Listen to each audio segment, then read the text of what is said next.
Welcome back, everybody, to DreamHack Summer 15 as we're getting ready for our round 2 to begin. We're just getting underway with heat number 1 in round 2, and we're going to have Forsen versus Dethelor coming up.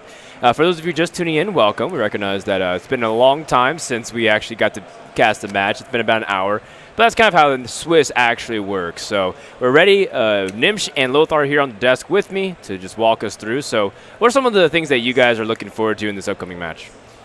Dethelor versus Forsen. Well, definitely it's like Dethelor is not that known, even though he's known to us. Like Dethelor was second at Gamers Origin 2. He had a great performance at Pinnacles. He qualified, and I don't know if he played versus Forsen in those Pinnacles, but he finished at top 4 at least, I think. And from what I remember, he also was ranked really high at EU versus CN, the first one.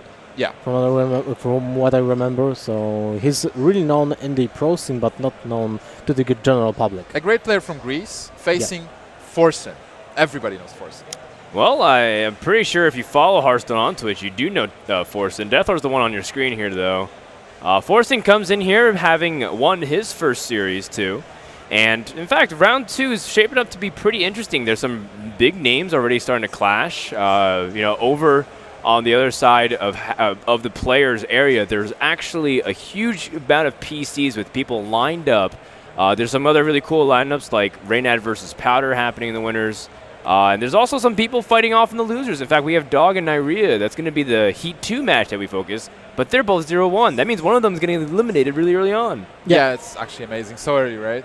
Yeah, it's really amazing, but also it's interesting for the viewers because usually when we watch a tournament, it doesn't have high stakes at the beginning of the tournament, right? And here, it's already round 2, and we'll show during the Heat 2 the losers match. And one of these guys will not have a chance to advance to the top 8, because he still can do well and be like a 5-2, right? But that he falls short to advance to the finals, to the playoffs. But 5-2 in this tournament is still an okay result. Right, but it's 6-1 that counts. So if you lose twice, you can't go to the top 8, but at least you can try to win until you lose at this point. Dog or Nyria is going to go 0-2, one of them. And that's pretty crazy to think, considering I think that 2 is stronger players here out of the pool of players out of the 128.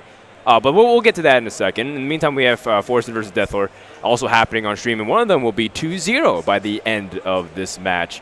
And I think we're almost ready to get started. So make sure, again, hashtag DHS15. Let everyone know that we're up and running again. We have another match about to get underway. It's so important to go 2-0, 2-1 or 3-0 today, because players will have to spend the whole night thinking about what to do for tomorrow, where they can't change their decks. So those who go 3-0 will have this mental advantage where they can actually rest without thinking too much.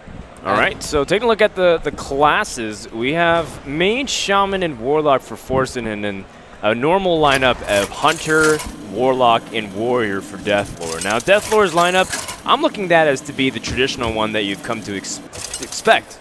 In fact, it's probably got the Patron, the Hunter, and maybe even the Demon Lock. Or Handlock. And Forsen, in the meantime, he's got his own interesting lineup of potentially being really aggressive or even playing Freeze Mage. I'm really interested to see if it works out for him. Well, actually, I would say it's a big chance that Forsen is running the same lineup as he ran at HTC tournament. Will be 3 aggro decks. That might be the Mech Mage, Mech Shaman. Mech Mage, Mech Shaman, and Zoo. Yeah, Zoo. Well, why not Mech Zoo? It's not, because we see Bane of Doom. I don't think Bane of Doom is Mech Zoo. But if you want to talk about the viability of Mech Zoo, I mean, go ahead. No, not really. It's not like just a game we get to guess. It was rather a joke, By the way, like we are sitting here with 2 Polish guys and an American. It's like 2 Polish guys and an American go to a tavern. They knock to the door. What does the innkeeper? And no one laughs. What does the innkeeper say to that? Well, the innkeeper does not discriminate. He welcomes everybody in, as far as last time I checked. He can say, "Let the crowd in." You lost me there. That was the Tempo Storm kind of really long-term joke. Yeah, all right, I got you. This is where you laugh for. Yeah. Forehead. All right, Void Walker stopping the Leper Gnome, one of the best. That's a great opening, because one thing that Hunter does really well is pressure Warlock extensively through the early game by curving out very strongly. And then it can leverage that pressure and turn into a racing scenario where, because Warlock sometimes has to expend resources to secure the board, they often have to tap as the game develops. And because you're tapping and your Hunter's hero powering, it's like, well, it's 4 damage to Warlock a turn. And then you end up just killing them even though they build up a board. But this is a great start for Yeah, Warlock. it is a great start. And that gang boss was huge as well to fill the turn free. Well, both players are a really great start here. Oh, yeah, for sure. Voidwalker and, Leper Gnome into Mad Scientist into, like, the weapon or coin shredder is still very good, powerful options here. As a couple guys here, it's like one of them was showing off their biceps. The absent one. The absent one. Was it Pasha? It's nothing compared to your biceps, Lothar, let's be real. What about Pasha bicep? Or yours. You have biceps too. I try to squeeze things once in a while. I feel like the Shredder here is really good, but at the same time, your curve next turn is a little awkward, and the weapon does end up presenting some good removal options too in the future. It's just that this turn, the weapon doesn't get good usage. Yeah, so what's the best here? This turn, the weapon seems to be the optimal play when it comes to mana usage, but as you said, it's really awkward to do with anything with it. Like, the weapon would just deal nothing. Like, other option was to kill the Voidwalker and then go to phase with Mad Scientist, but that doesn't really achieve anything. No, it becomes like Light's Justice status. The thing that he's setting up here possibly is Juggler Unleash. Because there's a gang boss. So some minions are going to get played. Attack into the gang boss and then unleash Juggler. Yeah, this might seem perplexing to Dethelor. It's like, well, you know, maybe I'm running explosive how are you going to load it up? But he's got Defender of Argus the next turn. So even if it was the worst case scenario where he threw in like one explosive with the freezing, he'd be able to slap down Defender of Argus and be able to push for damage. But this shows that there's no explosive trap in there. They're killing the direwolf here. This is possibly freezing, right? Because you want to return one of those things. Yeah, most likely. Because if it was explosive, he wouldn't care about those minions. Yep. It's just that the direwolf is just really powerful trades. Oh, unfortunately, Forsen rolls low. That's actually the worst outcome for a lot of reasons. The Shredder lives. Nothing trades well into the Pilot Shredder. Well, it's going to be effective on the board. To be honest, I was thinking about bouncing back the Imp Gang boss, then flame Imp into the Pilot Shredder, and then you have a probable a Bane of Doom on turn 5. You still do on turn 5, based off whatever comes out of the Pilot Shredder too. Yeah, but now you're mana ineffective because those turn 5 for Forsen. And you could have just done, you know, Bane of Doom this turn, and turn 6 might have been like implosion to anything else. Well, this is the bad news that we were talking about. The fact is the Hunter can control the board pretty easily from this stage on and snowball. So Forsen needs this Bane of Doom to be epic. Mal'Ganis! Yeah, but even if he gets a... Doesn't need to be Mal'Ganis. Like that or like Doomguard. What about Pit Lord? Felguard wouldn't be bad either. Oh, look at that! My God! He got Mal'Ganis! That was Mal'Ganis. Was that your Polish Mal'Ganis? No. That sounded weird. I am the turtle. Dethelor does have an answer to it. Yeah, of course. The kill command to kill it off. But then he has to sacrifice the Raptor too, right? Or the bow charge. Bow charge wouldn't be awful. 9 damage to the face. Do you really want to risk that? Oh, that's true. No, it's fine to just kill command and attack with the Raptor. And then you still have... Yeah, but I really like leveraging the board, because then if you kill command and then use your own face, then you can play Leper Gnome and Hero Power, put him down to 14. Or 12, actually. The invulnerability is so weird here, because he can't attack face. He won't attack with that, like, at all. Does he care about attacking face if he just uses his own Defender of Argus? He just drops the Defender of Argus, and that's it. Flame Imp doesn't do damage to him anymore. Yeah, Flame Imp, Defender of Argus is pretty nasty. It's like the Flame Imp will be 5/4. And the thing is, Forsen knows his opponent could have killed Mal'Ganis. He had 7 damage on board with the weapon. Yeah. So it's like, this is a pretty obvious setup for something else. It's like, well, you left Mal'Ganis on the board, so clearly you want to leverage the board to push for a win, so I have to defend up here, for sure. So do you guys suggest, like, Defender of Argus on the Flame Imp? so that he has to kill the Flame Imp instead of just going for Mal'Ganis first.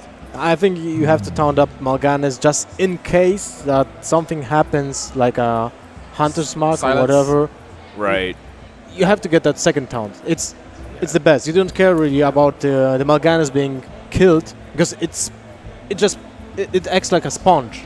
Right. It gets so much damage into it. You've definitely turned more into the control deck here, based off of your hand as well. You have a second Mal'Ganis, you have another Dr. Boom, so you're going to win in the late game. Yeah. You just have to make sure to avoid taking too much damage to the point where you can't actually do anything. Exactly. But the question is, what does he taunt? Taunt both or just taunt one? Yeah, I mean, look at taunt that both. Flame Imp. It becomes a 6-5. You have to kill Mal'Ganis first, and then still get through 3 points of health. Yep. Oh, that's going to help, Oh. though. That's good. That's going to definitely help. He might not need it. No, he actually doesn't need it. So kill command to Mal'Ganis, sacrifice the The Raptor. then the imp becomes 4/3. So you kill it with your weapon, right? Yep. Yeah, you can take that damage. You have a lot of health still. I mean, this is starting to be where Forsen can stop taking damage. Then how does Hunter deal with the second Mal'Ganis? Guess what? The Hunter hero power is not really good against when your opponent has a Mal'Ganis on the board. Just wait for an owl. Oh, that's true. Another owl. Just a good silence. Or And then Hunter's Mark. also, he has to kill this Defender Argus, right? He doesn't want it to bounce back. Yeah, that's true. Yeah. That is a very good point. Yeah, you want to protect your freezing trap. But still, he does so much damage to face anyway. Well, he can put him on 8. 8's pretty tempting. Yeah, I guess the 8 might be more important because the Defender of Argus with 6 mana is not really usable at all.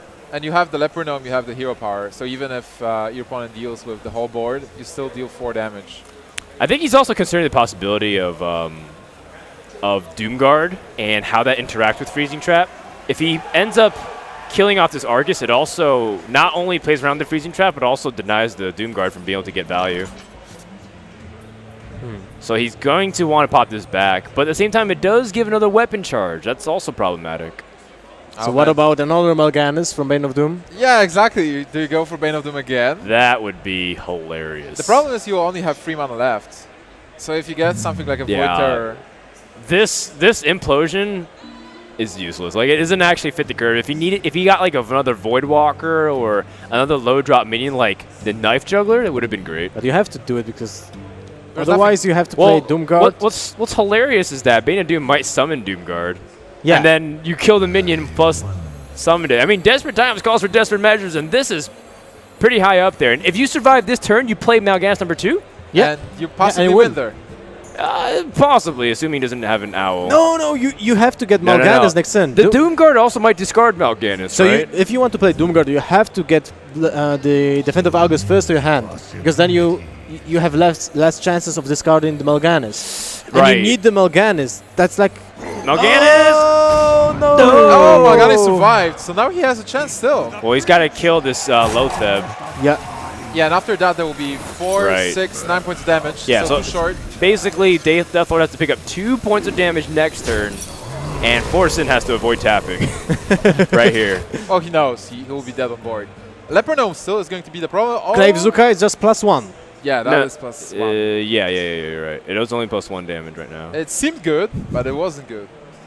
Hi, this is us, by the way, in case you forgot In what we looked like. Stormwind, we are actually in Stormwind right now, so please don't This raid us. card will be used next. Wait. This card, but maybe Yeah. not this turn.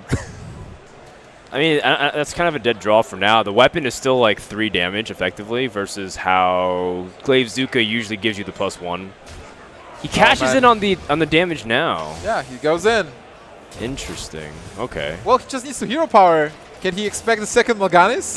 Right. Well, I mean, you don't expect it. You consider it. But when you instantly drop this one, it's going to be nuts.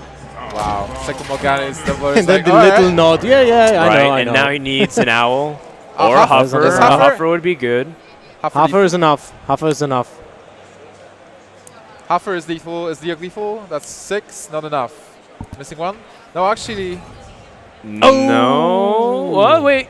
Wait, can he get lethal? Yeah, he here? can still attack into Mal'Ganis and then Glaive Zuka. Yeah, In that's fact, a he- 50-50. In fact, he could have avoided this if he played that first. But so he has to. No, He would actually, just no. Attack first with the weapon to Mal'Ganis. Yeah. Play Glaive Zuka, so you Yeah. have guaranteed Exactly. +1, and then you play Animal Companion and you win the game. You win with Leo. There's a 67% chance you could have won from there. Yeah, 67%. Instead, Dethelor, by playing Animal Companion first, reduced his chances to 33%. Or so Blizzard claims, because they say it's a 33% chance to summon a random animal. Oh, you're talking about Huffer, okay. Yeah, Huffer was a possibility for lethal. Yeah, but now he has 50%. Yeah, he has 50% with now the Glaivezuka buffing. But he has to attack first, so it's like taking 90. I think you go for it. Yeah. All right, you go for 50% win. Obvious Surgeon getting +1. Ah, there it is. Oh, yeah. God. So Dethelor gets pretty fortunate, because I think that was a huge that could have been a bad repercussion, because if Forsen taunts the Void Caller next turn, you're not getting through the Mal'Ganis without Kill Command or No Owl. way. And you already used one Kill Command, so he would have been on very few outs to win. So he made his life a lot more difficult than necessary. You it was just PM. Yeah, sure, if you want to interpret it that way. No, like honestly, he just didn't see the Leok play. Like when it right. I mean, you don't consider. You think Huffer immediately is lethal. Yeah. And so you think about that, and you're like, okay, well, I'm going to go for it. But you don't remember, like, oh yeah, Leok is a possibility as well. That's why you have to rope each single turn. One of your teammates does that. And that's why you have. That's why you have to play the Storm Moon in your decks. Yeah. That was pretty intense. That turn might cause Dethelor a few streaks of gray hair. Like, 50-50 when you had 100% lethal. Yeah.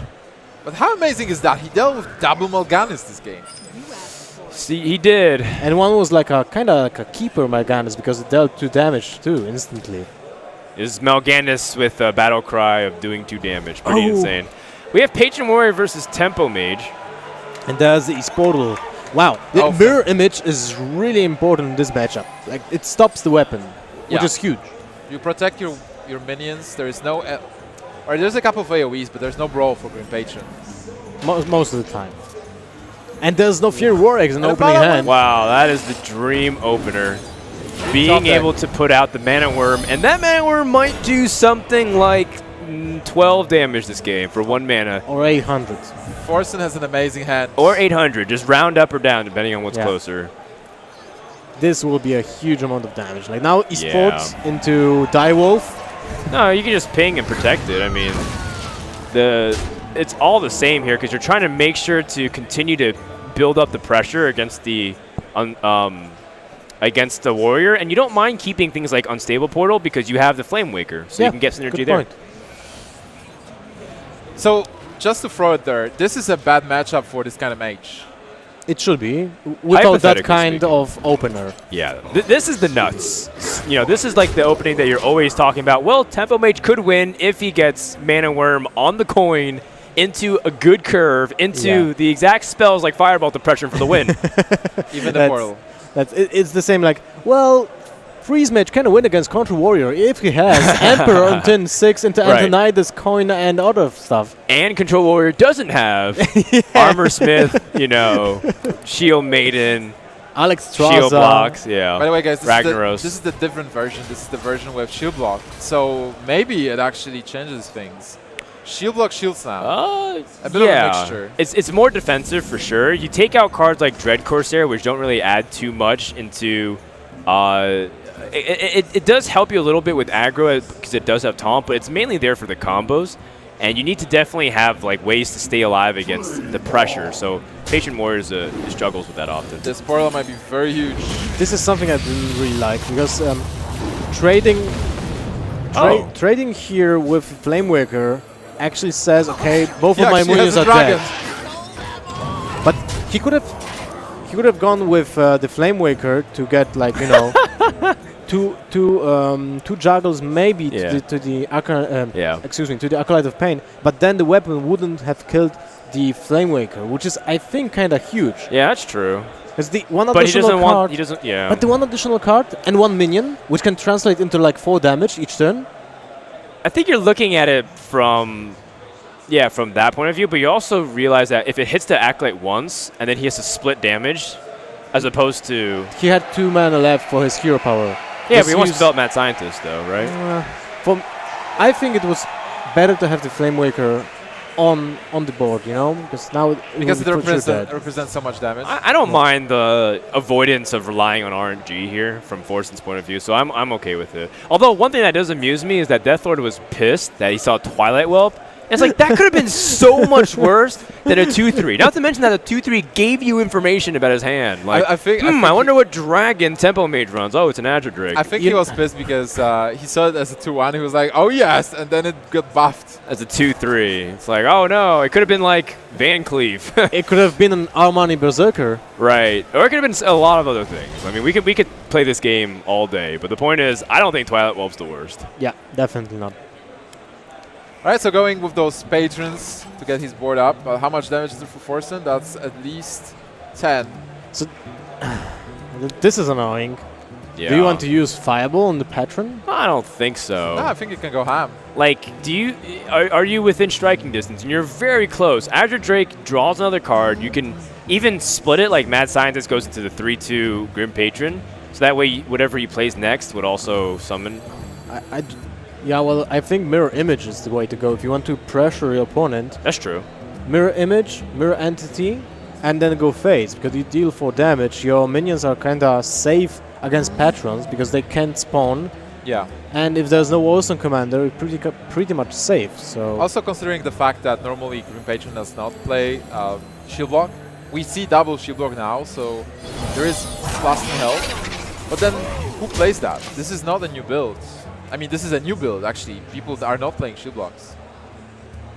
Yeah, it's starting to come a little bit more popular nowadays, but at the same time, the shield blocks here will be useful to stay alive. He's going to have to combine it with, maybe a whirlwind effect here. And does Forsen play AoE? I don't think so. Does Forsen play counterspell? That's also important. No, that's a good point to have. Battle Rage to draw cards first. Armor Smith is important as well to get some Yeah. armor. So I guess you can use the shield slam in conjunction with the shield block. 15 is pretty significant to just stay above the double fireball range in the next couple turns. So if you Whirlwind here, Armor Smith Whirlwinds, you will kill the Mad Scientist, you will proc the Secret. Yeah. You can assume, so this is not a counterspell, you know this is not a counterspell. You can assume this is the Mirror Entity. So you will give your opponent another Mirror Entity, which doesn't really matter in this situation. Yeah, that's a good... it's not that it doesn't matter, but it is relevant in the sense that you don't want to pop it unnecessarily. So this is actually a good hedge bet where he can force a second Secret to come out if he has it, but he doesn't. Nope. So he knows Mirror Entity doesn't get double value here. Oh, that has Forsen is just laughing. That's kind of hilarious. Just smirked. Well, to be honest, maybe he'll just use all of his bad luck right now because this is lost anyway. Well, you're saying bad luck, but he had Mal'Ganis from turn 4, and he had this opening. So I think RNG-wise, everything is even here. But it seems like Dethelor is getting an edge. I mean, I think Dethelor's definitely gotten the edge in terms of how the outcomes have been. You know, the Glaive Zuka comes to mind with how that game finished. Yeah. But for sure, Forsen definitely had his opportunity, his moments, and it's not really working out.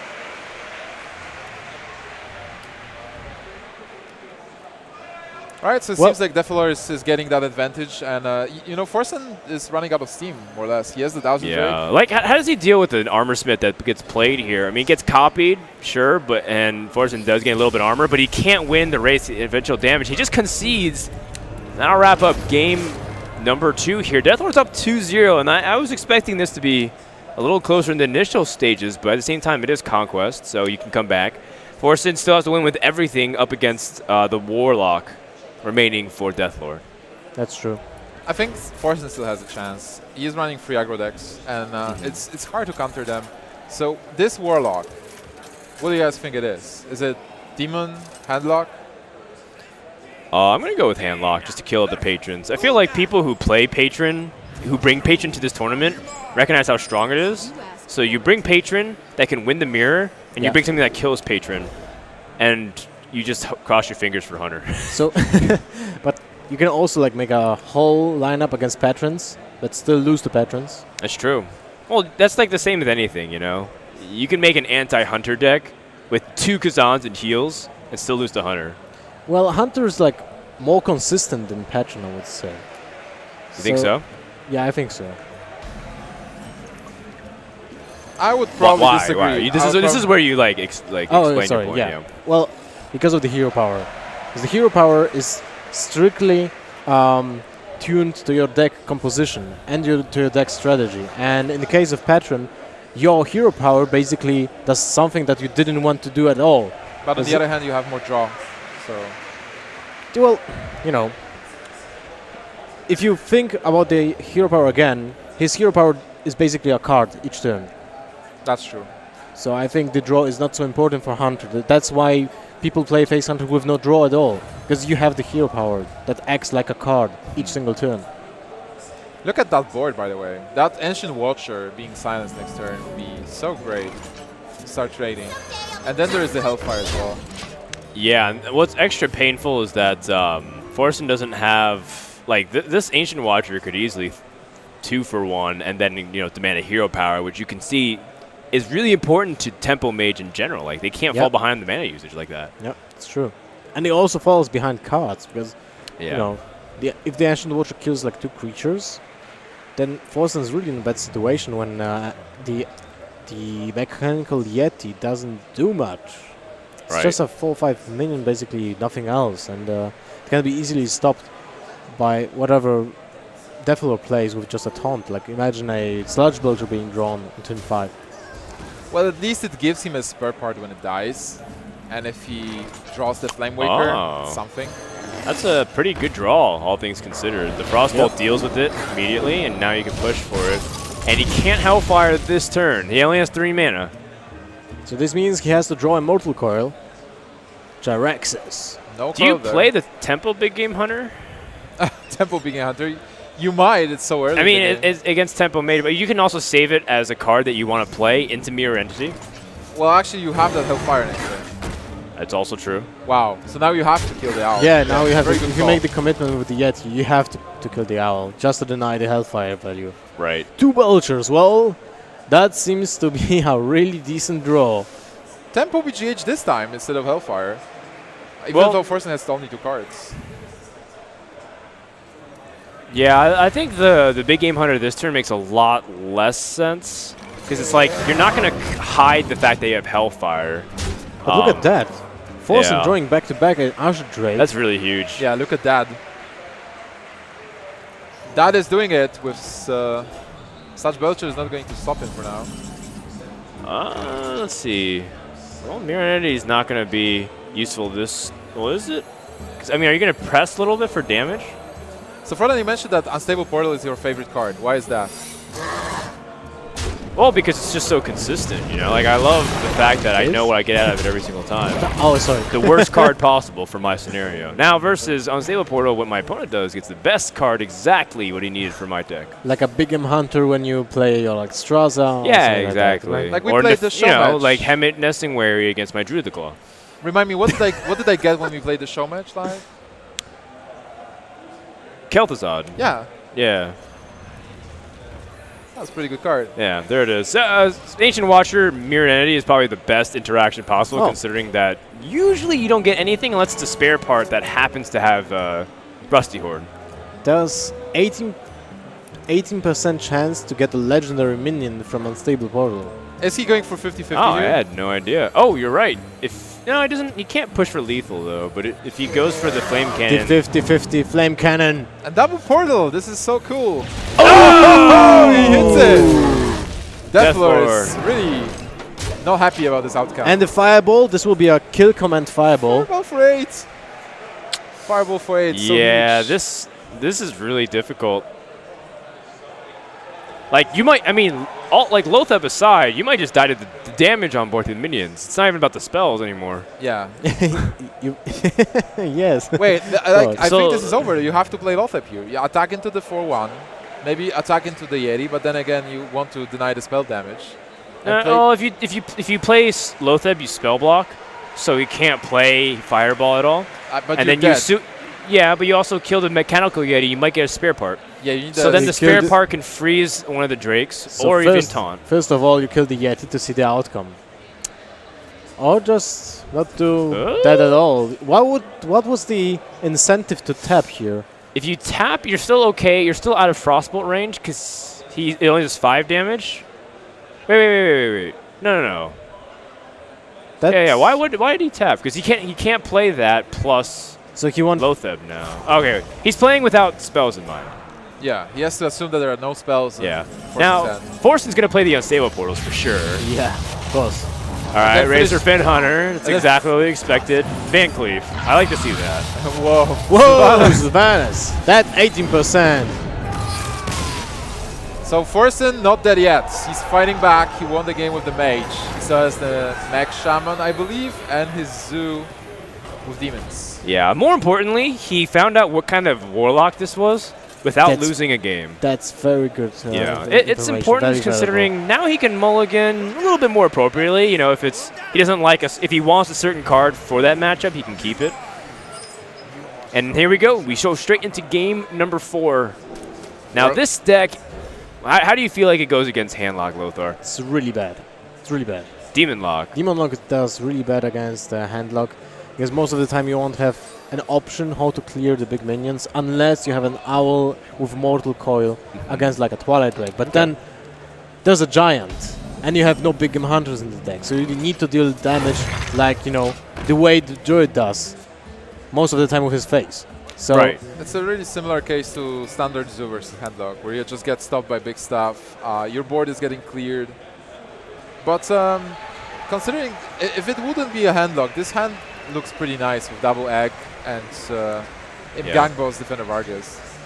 Yeah, you're also worried about a Void Terror coming out here. I think the Owl is really great. Yeah, so if he Void Terror to be a 3/5 and a 4/4 on the board, it is pretty risky to tap, but it ends up working out okay. Oh, this is only this is turn 2. Excuse me. Then in that case, it's perfectly fine. If you need proof that Frodan is an idiot, then there you go. You can take that timestamp. Match number 4, Forsen versus Dethelor. Frodan made a mistake. That's a huge draw. The Void Color might change the course of the game because of the Mal'Ganis in hand. Yes, you're right. And this might seem like the game that we already saw. Savish versus Orange. Oh, you're right. That was the same. Turn 6 kill with Mal'Ganis on board. In Zoo versus Handlock? Yeah. Or Demon Lock versus Handlock? Yeah, that was the first game of the series. He also has so many demons, right? With the Gangbos. Right. If there's a Hellfire, like, you can't Hellfire this. You can't Shadow Flame this because it leaves up a bunch of minions. It's like, if you silence Void Caller, though, which is the high priority, then you don't have it for the eggs, and the board is resisting its AoE. I mean, this is kind of what makes the Demon Lock so explosive and scary. Yeah, and this is the blowback from the situation when he didn't play the Owl on turn 2, on turn 3, because now he can't deal with the minions and silence, as you said, at the same time. I love the eye contact you make with me, Lothar, when you say blowback. It hits me in all the right spots. Does he really have to? Does he really have to take care of the minions here? Yeah, Lotheb on curve makes sense. Like, Owl doesn't really pair well with anything other than Big Game Hunter mana-wise, and that's still really uncomfortable. But now, witness the destruction. Mal'Ganis once again! This is just so huge. But there is a Big Game Hunter. There is a Big Game Hunter waiting in the hand, but it's the fact that you just get, like, if he didn't have this Big Game Hunter, the game would be over. Yep. If he uses Big Game Hunter, is there a Moral Coil at least? There's Dark Bomb. Well, he could have Shadow Flamed and Dark Bomb. Yeah, you could have. But then you spawn 2 Nerubians, and that's not what you want to do. No. Maybe you want them, actually. Do you? I don't think so. You have double Molten Giant. Do you have the Taunt Giver? No Taunt Giver for now. But you didn't see any POs. Imagine like a double PO. Now that's 8 damage from the hand. Right. Doomguard as well. This game is not over yet. Dethelor is fighting. No, and like Forsen would probably be a lot more mad if he knew that his deck was heavily dependent on just the Mal'Ganis. We've seen some aggressive decks. Now I'm thinking about the person who won Nvidia recently, Victor State. He actually played a really aggressive Warlock that was like Zoo with Soulfire and Dark Bombs and Power Overwhelmings, Wolf Riders, which like charge minions. Wow. And then Mal'Ganis is like he topped out at like 3 mana, had Leroy and Mal'Ganis. That was his curve, and Doom Guards. But like some decks are dependent on having Mal'Ganis as like a finisher or condition. But this deck is well equipped to go into the late game with lots of threats. Dr. Boom, double Bane of Dooms, which can also turn his favor. I mean, that's not bad either, being able to activate one of the eggs and taunt it up. That's a really good move because now the Nerubian is out of range of Shadow Flame. Right. And that's really important. But he doesn't respect the Moldens. There's Silence, Shadow Flame, and Moltens, right? No, you will not Molten. You just Silence, Shadow Flame? Well, if you had Sun Fury Protector, right, then you tap and you go double Moltens and Sun Fury and you almost win the game. But well, he does have a Shadow Flame play this turn with... But does it do much? It spawns 2 minions. Wait. No, it doesn't. It spawns 1 minion, yeah, right? But if you silence, if you use the owl, you can kill one of the minions. Yeah, I'm thinking that if you wanted to, you can silence. You can. I don't want to use a Molten Giant to Shadow Flame. But let's just put that out there because the Molten Giant's really powerful to control the state of the board and just to finish the game. Right. If you silence like the Nerubian, for example, or you silence actually the egg, you probably silence. No, you silence the 5/5 because what's better, facing a 4/4 or a 5/1? A 5/1. A 5/1, I think. Then you can draw a Mortal Coil. But then you're at 13. Can you die if there is a 5/1? You die to... Well, you die to double PO. Overwhelming and... anyway, so it's better. And a Doomguard. I think it's okay to just leave a 5/1 as opposed to a 4/4 that's like pretty healthy. Oh, so he ends up Shadow Flame with the Giant, and this is really painful because now again, all initiative has been given to the Zoo, and you also don't get this double Molten, which is your swing turn. That's another huge opportunity. That's really... Depends! Alright, got average okay. results. And now he has a guaranteed snipe on the Ancient Watcher. Okay. It's all the same, essentially. It's not the same. Like, he has the one less creature on board. Yeah, but effectively it's like, these minions are going to be able to push through whether or not he has it. There is the Taunt Giver finally for Dethelor. So now Twilight Drake, Molten Giant, Defender Vargas? Would you... Oof, I'm always really hesitant about leaving Knife Juggler, but that's your best bet here. Second Implosion might be huge. Yeah, but it's so much taunt. It's incredible. PO.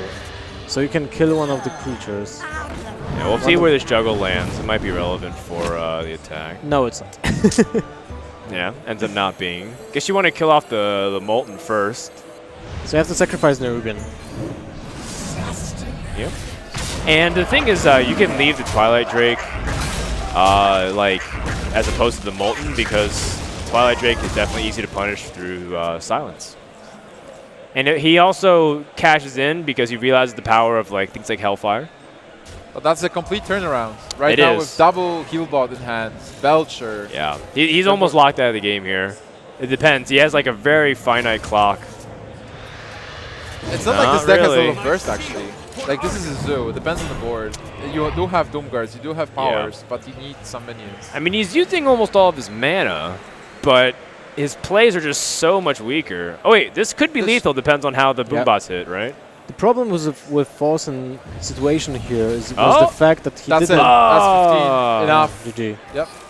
He did 3 damage on the I think like Forsen didn't top enough in this game, because now he was left without any cards, right? And he would have get more options if he just wouldn't overextend and tap more. Who knows? Who knows? Yeah. They're still both in the tournament. I mean, of course, Dethelor it is because he's 2-0, but he wins and he's still in the tournament. Yeah, but Forsen is 1-1 at this point of the game, right. or at this point of the tournament. That still he can go 6-1 or just 5-2 and get a decent result, and brag on the stream that he wasn't 4-0. And it depends. Are you the type of player like say you're 2-2? Would you play out the rest of the tournament, or even though you're eliminated? I would. You would? Yeah. Just for the just to see how it pans just out. To prove for the point. Coast Gamer ranking points. And yeah, for that too. Yeah, because if you forfeit the rest, I mean, they'll pin you on 2 and 7, or whatever the score. I don't think so. 2 and 5. If you drop out of the tournament, you severely underestimate Ghost Gamers and what they'll do for their system, man. There's one positive in Forsen's loss. He concealed his shaman list. I guess that's a mech shaman. I mean, it's pretty obvious. It would be that. Like, Forsen's been playing it a lot on stream, so I would be surprised otherwise. In the meantime, we're going to invite Dethelor up on the desk to see if a couple of words, if you can get the signal here. We can wave at him twice. There it is. Come on, buddy. That was a pretty quick series, all things considering. So, Dethelor, welcome to the desk. Hi, guys. Congratulations. You've been hailed as the best player from Greece. Is that true? I can't confirm that. It's up to anyone else but me, I guess. You cannot deny it either. I cannot deny it either. All right, I like that. I like that. Just tell me a little bit about yourself as background, because people may have seen your name when they look at tournament results, or they might have even seen you in other events, but they may not know too much about you. So go ahead and introduce yourself at this stream. Yeah, I pretty much play the game since closed beta. I love tournaments. I'm a tournament player. I had some good victories under my belt. Like I have played in the Pinnacle, in the Gamers Origin Cup. Lately I won a big LAN in Greece with some invites as well, the Brawlers in finals. And now I'm trying to make a bigger name for myself in this tournament. I have an even more important question. Yeah, what's up? Why did you get so frustrated when Forsen got the whelp from the unstable portal? Because I would clear it with my weapon, so I knew that he had Azure Drake in his hand, which meant I did not want in turn 5 to... I had to play my Patron in turn 5, so he did not play Azure Drake on curve. So I had to tell that he has Azure Drake in his hand, which is bad for me.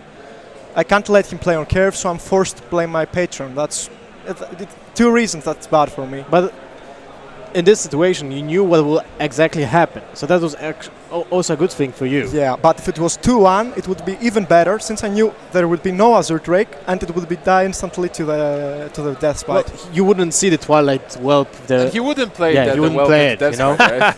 I'm not, that's true, that's true. But still, it's fine because I don't take. He was trying to rush me at that point, so any card in his hand is good for me. Yeah, that's true. Dethelor, you are the guy who prepares a lot. Like you, I interviewed you before, and you said like you prepare a lot for those tournaments. And you were second at Gamers Origin 2 with 400 players Swiss, I believe. Yep. So how did you prepare for this tournament specifically?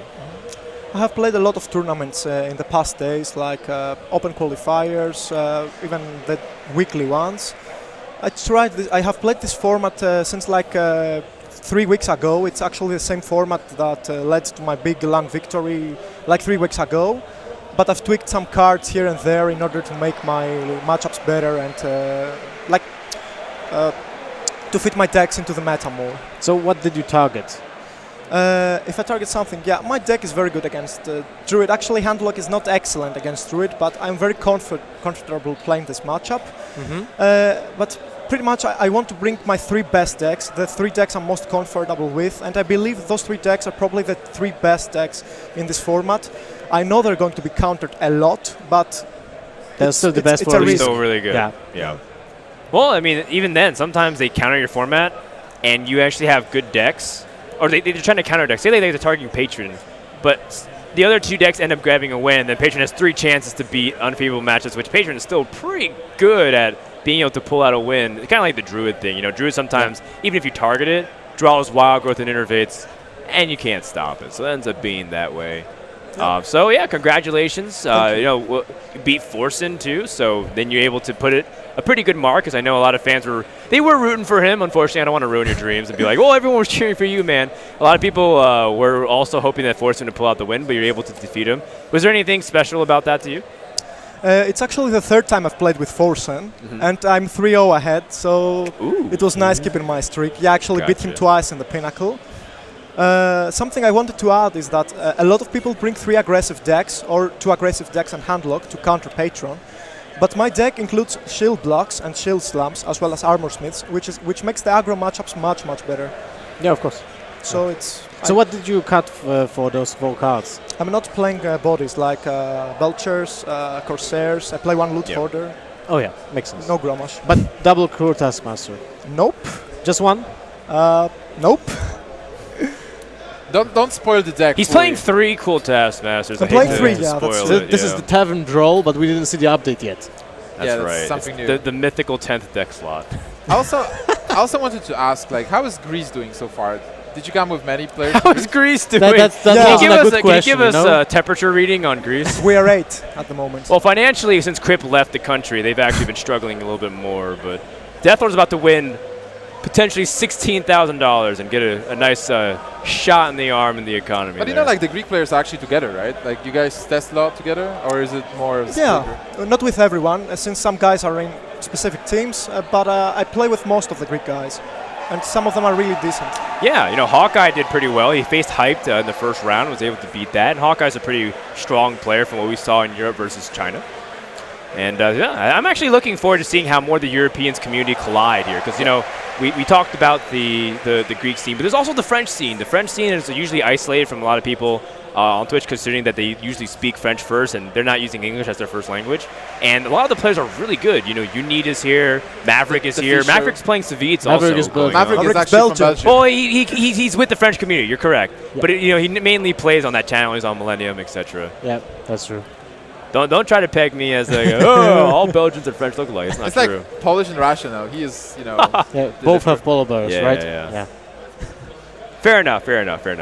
Well, anyways, congratulations again, Dethelor. We don't want to take too much of your time. You have to get ready for your next matches. But in the meantime, we're going to take a break and figure out what's going to come up. It should be Heat 2 of Round 2, where we tackle on who is going to be 0-1 and eliminated or stay alive.